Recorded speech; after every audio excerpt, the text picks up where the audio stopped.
Hello, my name is Phil Pereira, and I'm the Emergency Ultrasound Coordinator at the New York Presbyterian Hospital in New York City. And welcome to Soundbites Cases. In this Soundbites module entitled Hepatobiliary Ultrasonography Part 2, we're going to continue our discussion onto bedside ultrasound of the right upper quadrant. Hopefully you've reviewed Hepatobiliary Module Part 1 prior to this and understand the anatomy and basic imaging of the right upper quadrant essential to bedside sonography.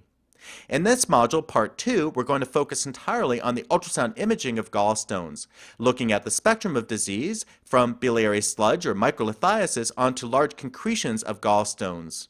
We'll also identify the sonographic findings found in acute cholecystitis. So what are the primary goals of right upper quadrant sonography for the emergency physician? Well, it really comes down to the determination of the presence or absence of gallstones.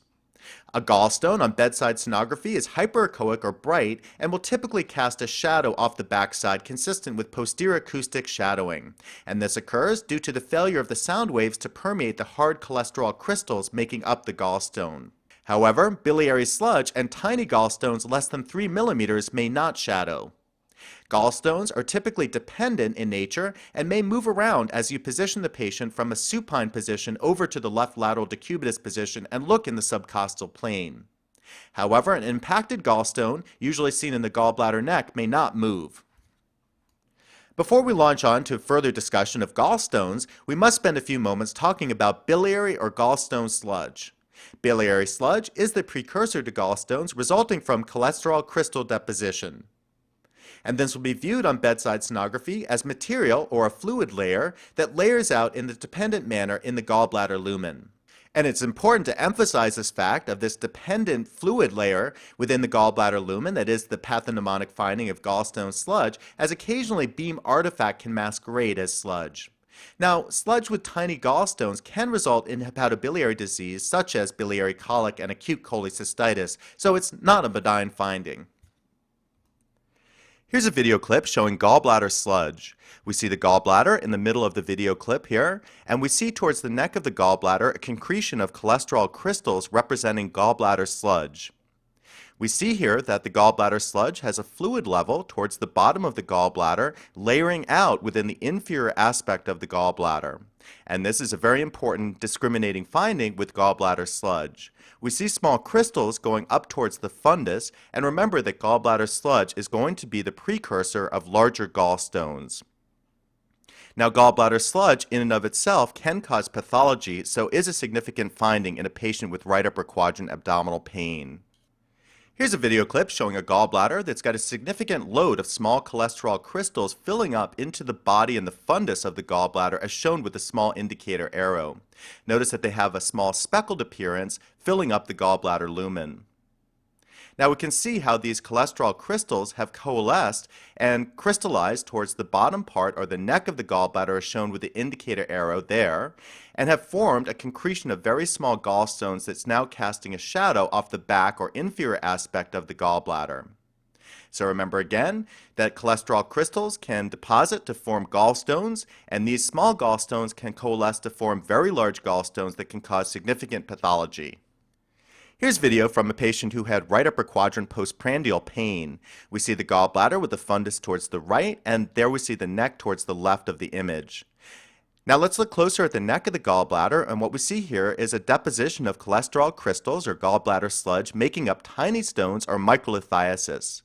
Notice that the concretion of small stones fills up towards the neck of the gallbladder and casts a shadow, that dark stripe, off the back. Now remember that gallstones located at the neck can plug the outflow of bile and can cause symptomatic cholelithiasis, and all it may take is a concretion of these very small stones to cause pain after eating a fatty meal. This is a still image showing the classic appearance of a gallstone. We see here the gallbladder in the middle of the image and the gallstone in the neck of the gallbladder. Notice that the classic appearance of the gallstone within the gallbladder is going to be a bright or hyperechoic focus within the gallbladder lumen. Notice that this gallstone has a shadow off the back, and that's caused by the dense concretion of cholesterol crystals that blocks the flow of sound waves past the gallstone. And we see here the black shadow that's classic off the back of the gallstone. Here's a video clip in real time showing a gallstone lodged at the gallbladder neck. And here we see the gallbladder in the middle of the image and the gallstone located in the neck of the gallbladder towards the left of the image. Notice again that the classic appearance of the gallstone is that hyperechoic or bright focus that constitutes cholesterol deposition into a gallstone. And we see here that the classic appearance of the gallstone is associated with the posterior acoustic shadowing. And we see the dark shadowing off the back of the gallstone, again caused by the block of sound waves by the dense cholesterol crystals. Now let's inspect a view of a gallstone taken from the subcostal view with the probe positioned underneath the ribs aiming up towards the patient's right shoulder. We see the gallbladder here towards the middle of the image, and note the gallstone located within the neck of the gallbladder. Again, it has that classic bright or hyperechoic focus appearance, and notice also the posterior acoustic shadowing that's pathognomonic for a gallstone. Now, interestingly enough, as we rolled the patient around, this gallstone failed to move, thus showing that it was impacted within the neck of the gallbladder and causing the patient's symptomatic postprandial pain. It's always important to look at the gallbladder from two different views. Here we have the two classic views of the gallbladder, the lateral intercostal view to the left and the subcostal view to the right. Notice that in the lateral intercostal view of the gallbladder to the left, we can see the impacted stone within the neck of the gallbladder, as shown by the bright or hyperechoic focus of the gallstone with the posterior acoustic shadowing. Notice in the subcostal view, we can see the gallstone located towards the inferior aspect of the gallbladder, again casting a posterior acoustic shadow. In addition to inspecting the gallbladder from the lateral intercostal views as well as the subcostal plane, one can swivel the probe into the short axis view with the probe marker over towards the patient's right and scan through the gallbladder. Here we see the classic appearance of a gallstone and the gallbladder in the short axis plane. Notice that the gallbladder has more of a round circular appearance from this view. Notice we see a gallstone, that hyperechoic bright focus within the gallbladder lumen with a classic posterior acoustic shadowing. Here's an interesting video clip from a patient who had a gallstone in a septated gallbladder. And as we mentioned in the first module on hepatobiliary ultrasound, septated gallbladders can be commonly seen as we start to look more and more with bedside ultrasound. We see the septi going up the middle of this gallbladder, and towards the right we see the classic pea-like appearance of the gallstone. Notice that it casts the classic posterior acoustic shadow.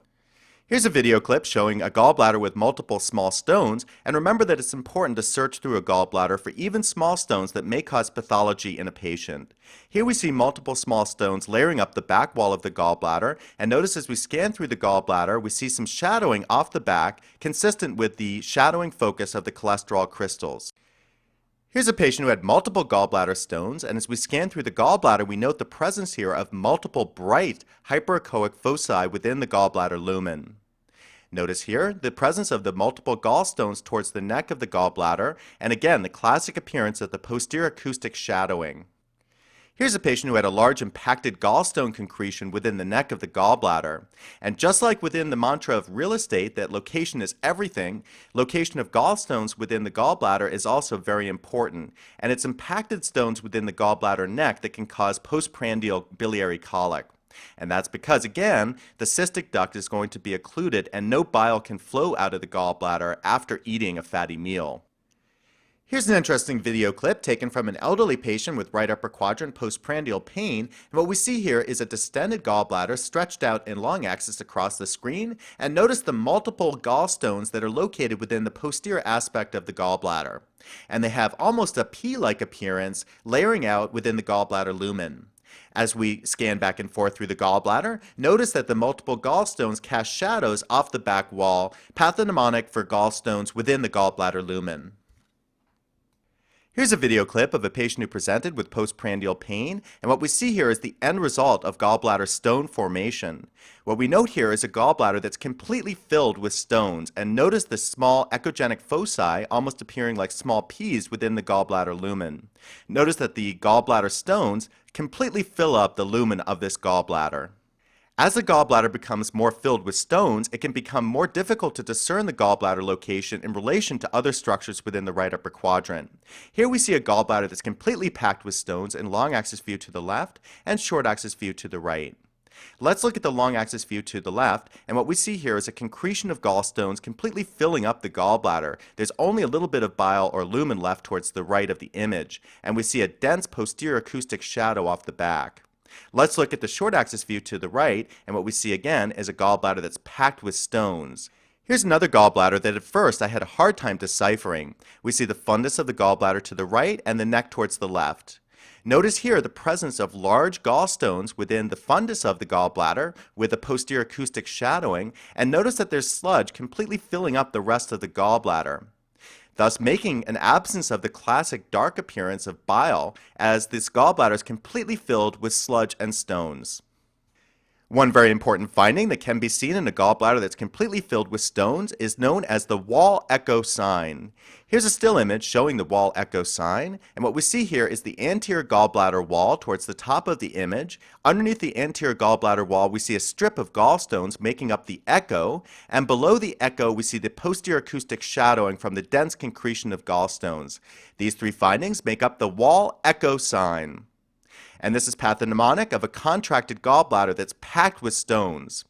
Here's video of a wall echo sign in action, and notice initially that this could be tough to decipher, but what we see here is a contracted small gallbladder that's completely filled with stones, and I'll outline that with a small indicator arrow. And all we're seeing here is the anterior wall, the echo of the gallstones, and the shadow off the back, making the wall echo sign.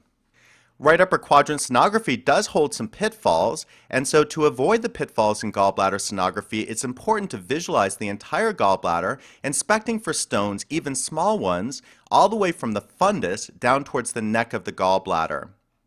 It's important to use both long and short axis planes on your inspection of the gallbladder. As a general rule, it's helpful to first position the patient in the supine position, to look from the high lateral position, known as the high fast view, coming in from between the ribs onto the gallbladder. To confirm the absence or presence of gallstones, then reposition the patient in the left lateral decubitus position and come in from the subcostal plane with a probe position underneath the ribs with a marker over towards the patient's right side. This will allow assessment of the sonographic Murphy sign in addition to looking at the gallbladder from another plane. Here's a case that illuminates some of the pitfalls of only looking in one plane on right upper quadrant or gallbladder sonography. This was a 28-year-old female presenting with right upper quadrant pain. As I initially inspected from the high lateral views through the ribs, looking at the gallbladder, I failed to appreciate the presence of any gallstones. However, due to the patient's presentation of right upper quadrant pain after eating a burrito, I went ahead and repositioned her into the left lateral decubitus position. This allowed me to come in from the subcostal view and get a better view of the fundal area. As I scan through this plane, now I can see a concretion of gallstones within the fundus of the gallbladder. Interestingly enough, as I moved the patient around into different positions, these gallstones moved around as well and layered out into the neck of the gallbladder, explaining her postprandial right upper quadrant pain.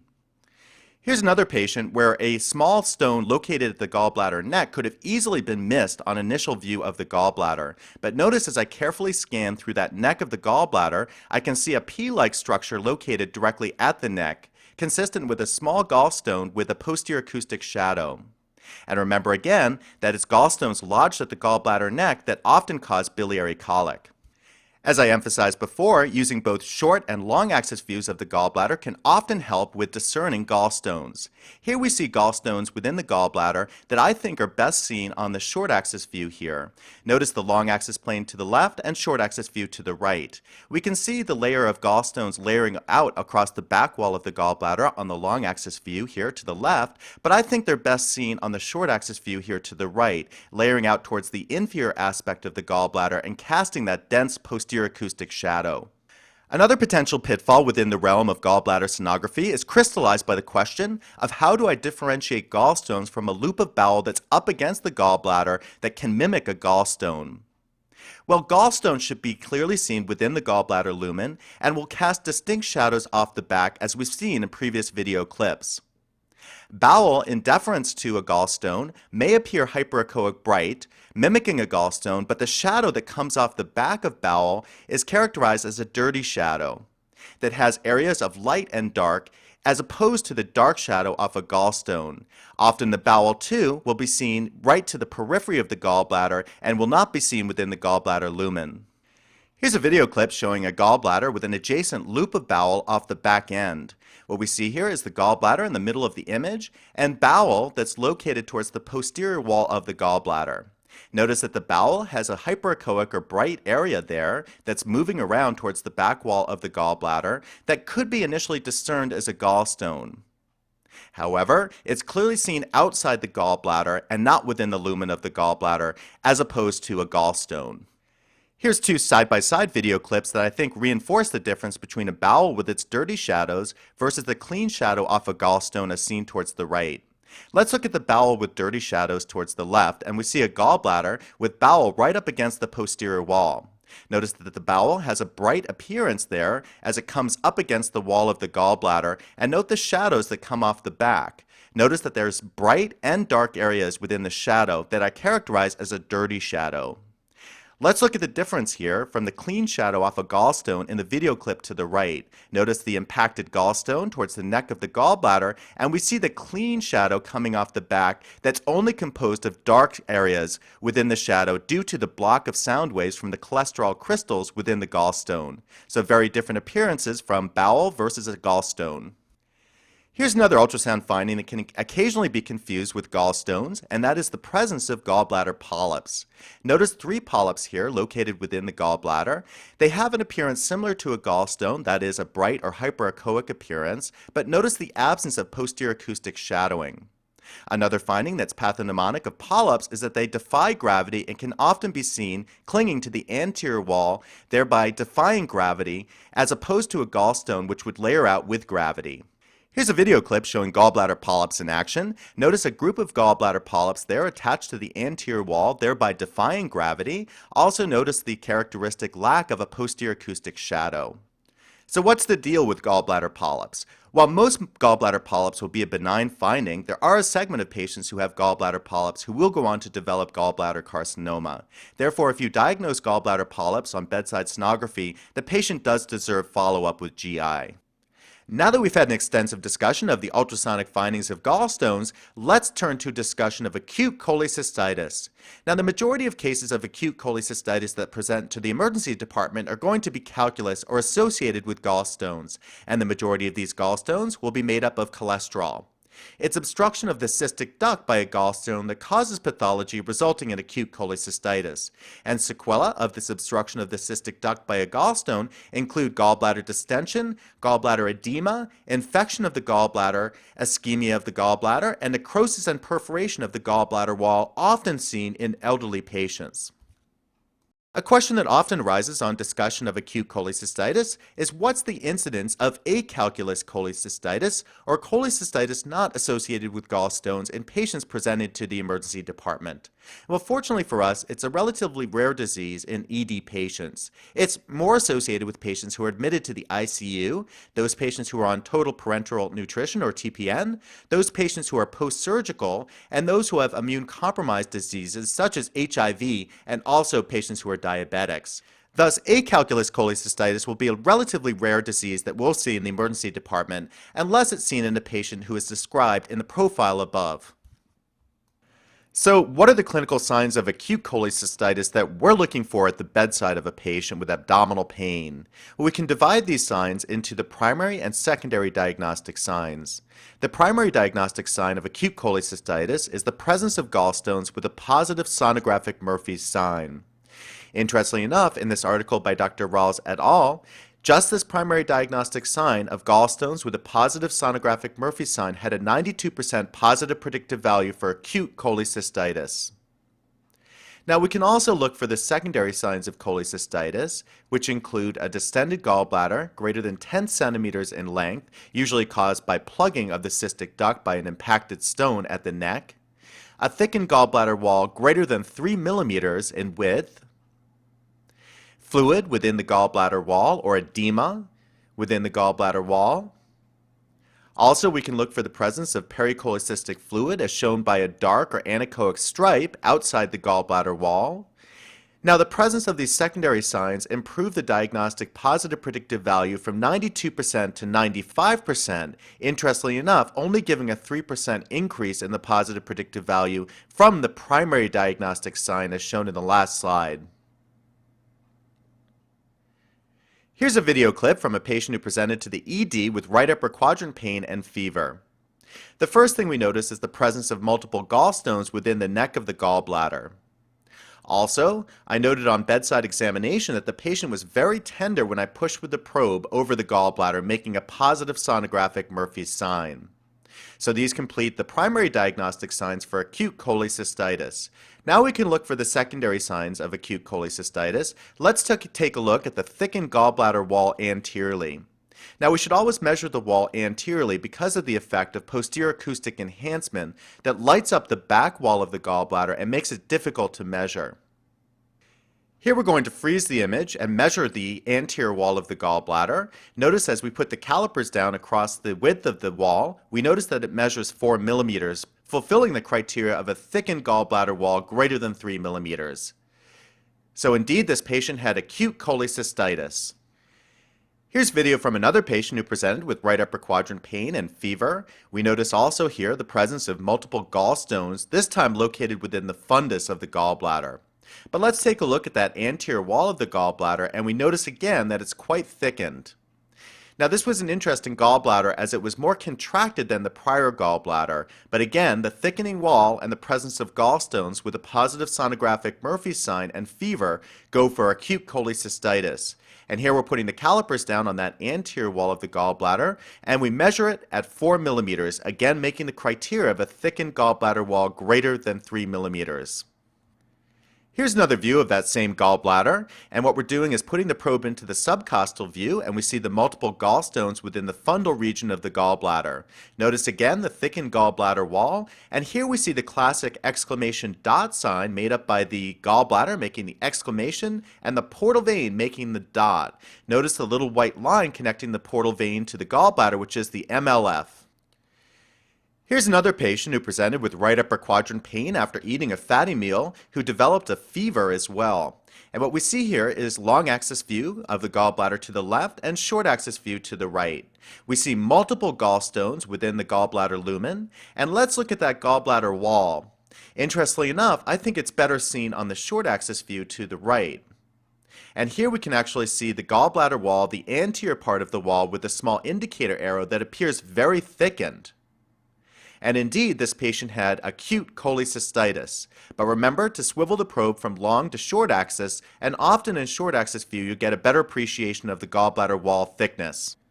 Here we're going to freeze that image down and measure the anterior wall of the gallbladder. You can see the calipers there, and they come up with a measurement of 12 millimeters or 1.2 centimeters, much greater than the 3 millimeter definition for a thickened gallbladder wall. Here's another patient who had acute cholecystitis, and we see the long axis view of the gallbladder to the left, short axis to the right. First thing we notice is the presence of a shadowing gallstone located within the region of the gallbladder, and when we look at that anterior wall of the gallbladder, we see it's quite thickened in both short and long axis configurations. So again, another case of acute cholecystitis. Now let's take a look at another patient who had acute cholecystitis, and again we see the presence of multiple shadowing gallstones within this gallbladder. But let's look closely at that anterior wall of the gallbladder, and we see it's quite thickened. Notice there we can see also a stripe of black fluid within the gallbladder wall, consistent with gallbladder wall edema. And here with a small indicator arrow, I'm just tracing that stripe of fluid within that gallbladder wall. Interestingly enough, on surgery, the gallbladder wall was found to be very edematous and inflamed, secondary to acute cholecystitis.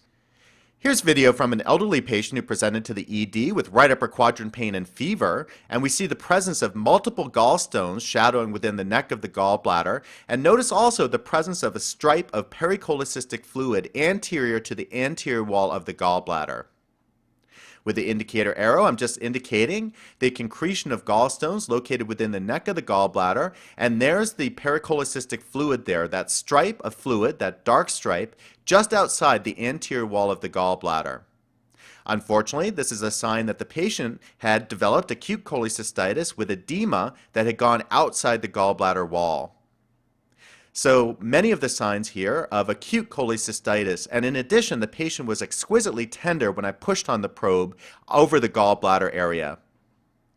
Here's another view of the gallbladder taken from a subcostal plane, and as I scan up and down through the gallbladder we can again see the multiple gallstones within the neck of the gallbladder, and we can see that stripe of pericholecystic fluid there that is closer to the top of the screen. So here we have the primary diagnostic sign for acute cholecystitis in addition to the pericholecystic fluid making a secondary diagnostic sign for acute cholecystitis. Here's a different patient who had developed acute cholecystitis, and we see the presence here of a large shadowing gallstone with a thickened gallbladder wall. But we also see another finding here known as adenomyomatosis, and that is the presence of gas pockets within the wall of the gallbladder as shown with the indicator arrow. Notice that they have almost a sunray type appearance coming off the back of the anterior wall of the gallbladder. Now, adenomyomatosis is not really associated with acute cholecystitis. It can be seen in a normal gallbladder, but it's an interesting finding and one that is often seen on bedside ultrasound as you start to scan more and more gallbladders. One controversy that often arises on discussion of acute cholecystitis and the sonographic Murphy sign is, does the giving of analgesia limit the ability to assess for the sonographic Murphy sign? Sounds a lot like the same debate that was carried on with regard to appendicitis and the giving of analgesia with regard to the clinical exam on appendicitis. In this study by Dr. Nelson et al., 119 patients were assessed for the sonographic Murphy sign. 25 of these patients received opioid analgesia prior to the ultrasound examination. And interestingly enough, the researchers found no difference in the sensitivity or specificity of the sonographic Murphy sign in the two groups. Thus, the giving of opioid analgesia prior to the sonographic Murphy sign does not blunt the sensitivity of the sonographic exam. So now that we've covered acute cholecystitis in great detail, let's remember that there's also a differential diagnosis with regard to gallbladder wall thickening. And all that is gallbladder wall thickening is not just acute cholecystitis. Other causes of gallbladder wall thickening are hepatitis, where the gallbladder wall can be thickened in addition to the liver inflammation. Also, volume overload states may thicken the gallbladder wall, such as CHF, renal failure, or liver failure. And in patients who have hyperproteinemia, the gallbladder wall can also become thickened. Here's a video clip showing a very thickened gallbladder wall because of the fact the patient had liver cirrhosis with ascites. And here we see the liver to the left, a large amount of free fluid or ascites here to the top of the image. It's that dark or anechoic fluid collection. And we see the gallbladder to the inferior aspect, the right of the liver. Notice that the gallbladder wall is very thickened, but notice here the absence of any significant gallstones. Now, this gallbladder was thickened due to the fact that there was just edema everywhere on this patient, secondary to the liver cirrhosis and ascites. Let's now conclude this module with a discussion of some of the pitfalls of right upper quadrant sonography. Here's a patient who presented with right upper quadrant pain and was found to have a large polypoid mass there on bedside sonography. Notice that the mass appears white, and notice that it does not shadow, very different from the classic appearance of a gallstone. Notice also that it's attached to the wall, thereby defying gravity. And unfortunately, this was a very large polypoid mass, probably starting as a small polyp, but continuing on to become gallbladder carcinoma when eventually picked up on pathology. Here's another patient who presented with right upper quadrant pain and was found to have a gallbladder mass. We see the mass on long axis here to the left and short axis view to the right. Notice that the mass completely fills up the lumen of the gallbladder and has a very different appearance than the classic appearance of gallstones. It does not shadow. So while the detection of gallbladder masses in carcinoma is definitely not the primary indication for bedside sonography, you may pick these up as an incidental finding as you start to look more and more at the bedside, and these need close referral to GI and/or surgery. In conclusion, thanks for tuning in for this Soundbites module going over part 2 of hepatobiliary ultrasonography. Hopefully now you understand the ultrasound imaging of gallstones, as well as being able to interpret some of the sonographic findings of acute cholecystitis, both the primary diagnostic sign, the presence of gallstones with the sonographic Murphy sign, as well as some of the secondary diagnostic signs. And I hope that you'll be able to employ bedside hepatobiliary ultrasound in the ED during your next shift. So I hope to see you back in the future as Soundbites continues.